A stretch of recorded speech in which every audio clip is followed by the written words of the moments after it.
Hi, I'm Elisa Priddle, the Detroit editor for Motor Trend. We are at the Chicago Auto Show, and with me is Todd Hoevener, who is the chief engineer of this all-new 2018 Ford Expedition.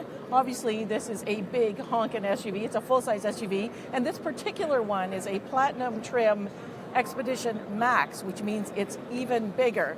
Todd's going to give us a lot of details, but just off the top, you should be aware that this is an aluminum bodied, and everyone is very familiar with Ford making the big leap to aluminum for the F-150.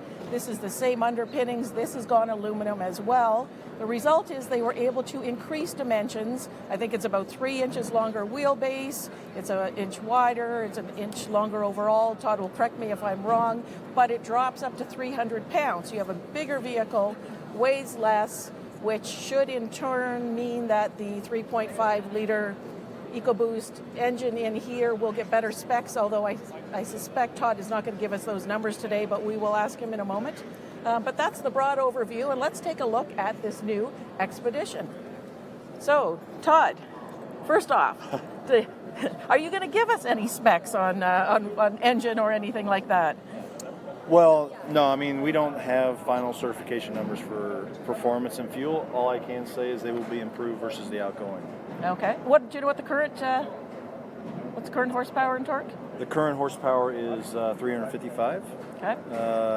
Torque, I think, is at 420 or something like that. Okay, that sounds pretty good. All right, so we're looking at a new face right off the top. Yeah, I mean, the design was critical, both from an exterior and interior. So we needed to make it more modern and relevant of what you should be seeing now. So you'll see a lot of execution for the Platinum. It is the highest series. And then on the inside, which we'll show later, is a lot more in craftsmanship and, of course, quality of materials. Mm-hmm. And we have a number of different grills. Yeah, a number of different grills. Platinum does have a unique grill. This one in particular has LED headlamps, LED fogs as well, with a daytime running lamp, which also serves as our signature light. Okay. And we've dropped, am I right, about 300 pounds? Yeah, up to, depending on the variant. So, again, all aluminum body, like you had mentioned. Obviously, we then reinvested additional savings into other features we put into the vehicle. Okay. But unlike the F-150, you didn't have to take all your plants down for 6 months. You're able to turn this thing around because it goes on sale this fall, but you don't have to shut your plant down for months to get it ready? It's going to be a fairly seamless production plan. But yeah, you're right. We're going to be ready this fall to go.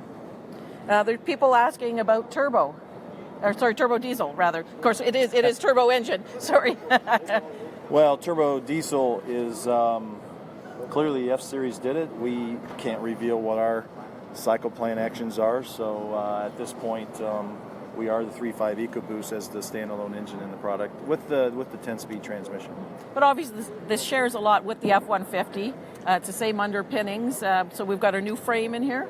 Yeah, the underpinnings are primarily in the front. The front structure is aluminum, and then the front suspension shares the same. Obviously, unique tuning for this vehicle.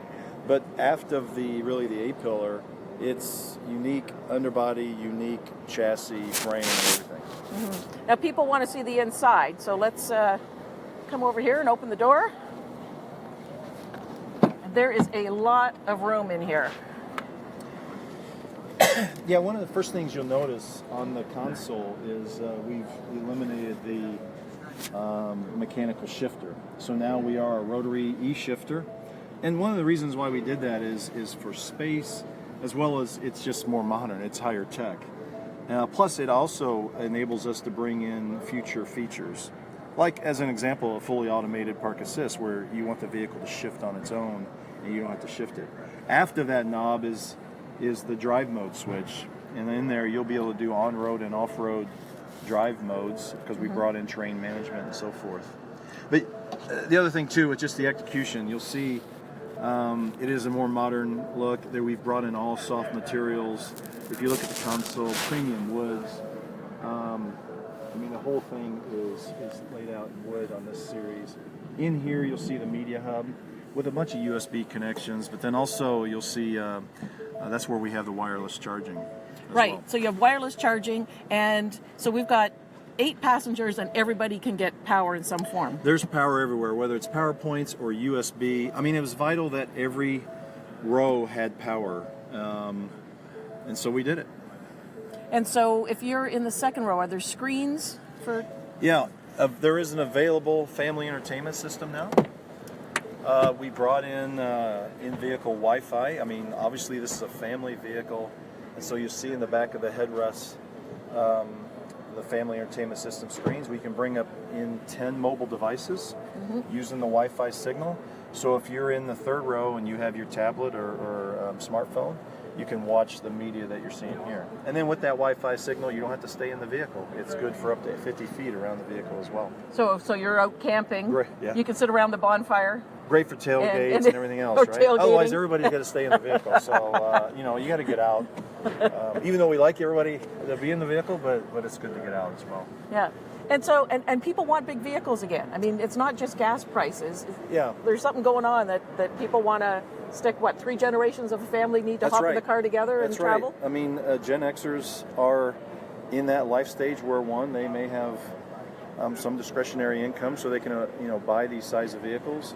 And then they are bringing in the grandparents, and they do have the older children, and they just have more stuff. So it was vital for us to make sure that all 3 rows were accounted for those types of families.